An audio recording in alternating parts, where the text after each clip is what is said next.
Hi guys! For today's video nga po pala, another vlog na naman po tayo. Sa mga wala pa po naka-follow sa akin, don't forget to follow muna bago manonood. So nga guys, ito nga at magandang umaga po sa inyong lahat at magandang umaga po sa lahat ng mga Muslim. So ngayon nga guys, magandang umaga po. So ngayon ang gagawin natin ngayong umaga dahil maglilinis tayo ng loob ng bahay. So nga guys, umpisahan natin ngayon guys sa loob dahil magtutupi tayo ng mga kumot at unan at mga damit namin. Pasensya na po kayo guys kung maingay yung pagbo-voice record ko. Dahil po dito po si Lino, dito po siya sa likod ko. So nga guys, at ito na nga at naglilinis ako at may nakita akong kandado dito. At ito na nga guys, at nilagay ko ng mga una at inarrange ko na ng maganda. Maganda talaga. So nga guys, at ito na rin po yung kumot na ginamit namin dahil tutupiin ko na. So guys, kung may makikita nga po pala kayong pagtupi ko na hindi nyo gusto, wag nyo na lang po akong ibabas dahil po ganun po ako magtupi. Especially nga guys, kung sino pong gustong magpapa-shoutout, please comment lang po sa comment section at babasahin ko po isa-isa ang inyong pangalan dito at sa babasahin ko po ang inyong pangalan sa susunod kong vlog. At nga pala guys, at magpapasalamat nga po pala ako sa mga supporters ko dyan. Thank you nga po pala sa nagla-like at sa nanonood ng video ko na to. Thank you po sa inyo at sana po supportahan nyo po ako hanggang dulo. At ito na nga guys, at lilipat ko na ang cam dito sa kabila dahil magtutupi po ako ng tuwalya guys. At dito nga po pala tayo guys ulit at magtutupi naman po ako ng mga patadyong na ginamit ko. At sa nagtatanong dyan kung ilang taon na nga po ako, sasagutin ko nga po lahat ng mga katanungan nyo. Ako guys ay 19 years old na po ngayon at nagkaroon pa ako ng anak ay 18 at nag-asawa po ako ay 17. So nga guys, balik na tayo sa pinag-uusapan natin. So nga, ito na nga po ito na po at linagay ko po sa gilid dyan ng maliit. At ito na nga guys, at may linagay ako na curtain dyan. Dahil nga po at lalagyan ko yan dahil ding-ding nga po pala ang aming gilid. At ito na nga guys, at kinuha ko ulit ang patadyong dahil nga po hindi ako komportable dito dahil sinablay ko lang. So nga guys, at tutupiin natin to ulit. So nga guys, at linagay ko na rin po yun sa taas ng mga inarrange kong unan. At kinuha ko na rin nga po pala itong kumot ni Lino dahil nga po at tutupiin ko para hindi naman po magulo sa taas ng sampayan namin. So nga guys, at linagay ko na rin nga po pala dyan sa taas ng unan. At ito na nga guys, at may natira nga isang unan nga dito at di ko napansin. At linagay ko na nga ulit dyan para naman kumpleto na sila. At ilan nga po pala ang unan namin ay 4 lang po. At ayusin ko rin nga po pala itong kortina dahil po mukhang nabubulok na po sa pwesto niya. Kunti nga inusod ko nga itong mga unan dahil nga po mukhang masikip. At ito na nga po guys, at may napansin naman nga po pala akong kalat dito. At linigpit ko nga to guys para hindi mahalo sa mga nalabhan. So nga guys, at inayos ko na rin nga po pala itong kutsyon. Ang kutsyon na po to guys ay matagal na po to sa asawa ko mula po nung binata pa siya. At nagamit nga po namin at nagamit rin po ni Lino. Sa nagsasabi po nga po pala na bata pa ako nag-asawa. So guys, decision ko to, diba? So nga guys, pasensyahan nyo at maaga po ako nagkaasawa dahil po kasalanan ko na yon. Sa mga nagtatanong dyan kung bakit nga po pala ako nag-asawa ng maaga.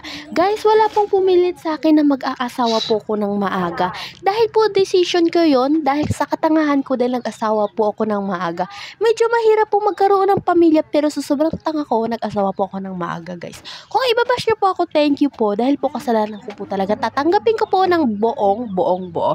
So nga guys po palang mga magulang natin dapat po hindi muna dapat mag-aasawa ng maaga dahil po mahirap nga po pala magkapamilya, mga babies. Lalo na't magkakaroon kayo ng anak dahil sa sobrang hirap ng buhay ngayon, wag muna po kayong mag-asawa ng maaga at wag niyo akong gagayahin. Masaya naman po ako dahil nagkaroon po akong anak dahil po lumabas po si Lino. Advice ko lang po dyan guys sa mga kadalagahan dahil wag mo na po kayong mag-asawa. Mahirap po ang buhay, ako na po mismo ang nagsasabi dahil po nasubukan ko. So guys, babalik na nga po tayo pala dito sa ginagawa ko. Guys, nagtutupi nga po pala ako ng mga damit namin dahil po minsan nakakusot lang po dyan sa isang tab. So ngayon guys, masinipag naman ako kaya nga uulitin ko yung pagtupi. So guys, pagpasensyahan nyo na dahil po karton lang po ang lalagyan ng damit namin.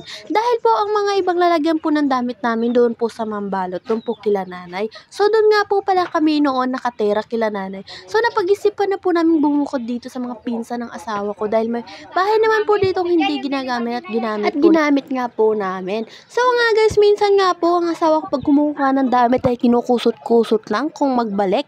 So nga guys, at ito na nga ulitin naman yung pagtupi, ulit-ulit na naman.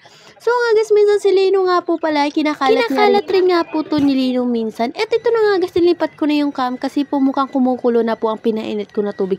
Guys, kung nagtatanong kayo, bakit po kasero lang pinag-initan ko? Kasi po wala po kaming sili, sili o takure. Pero po yung tawag sa amin sa mga Muslim, sili po ang tawag. Sili ang tawag po ang namin dito. At ito na guys, nilipat ko sa lamisa namin. At pagpasensyaan nyo na po nga po pala kung bakit makalat ang lamesa namin. Dahil po sa hindi pa po ako nakakaligpit dito sa labas. So nga guys, binuksan ko na itong takore ba yung tawag namin? Ay, kasi rola nga po namin at kumuha nga po ako ng konting tubig mainit dahil po naisipan kong magkape. Dahil nga po masarap magkape lalo na't naglelegpet. At ito na nga guys, at tinagyan ko na yung noodles ni Lino dahil po ipapakain ko na siya mamaya. At ito nga guys, at kukunin ko na yung takip ng kaserola, tatakpan ko. At ito na nga guys, at kumuha nga ako ng kape at asukal dito.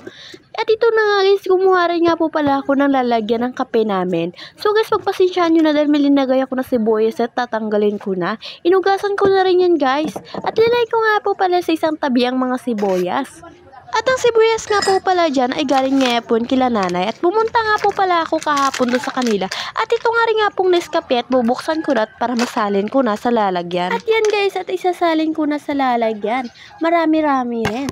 O so nga guys, at lilipat ko yung cam para makikita ninyo ang pagbuhos ko ng kape. Hi guys, so ngayon may nagtatanong nga po pala si Lino kung ilang taon na po.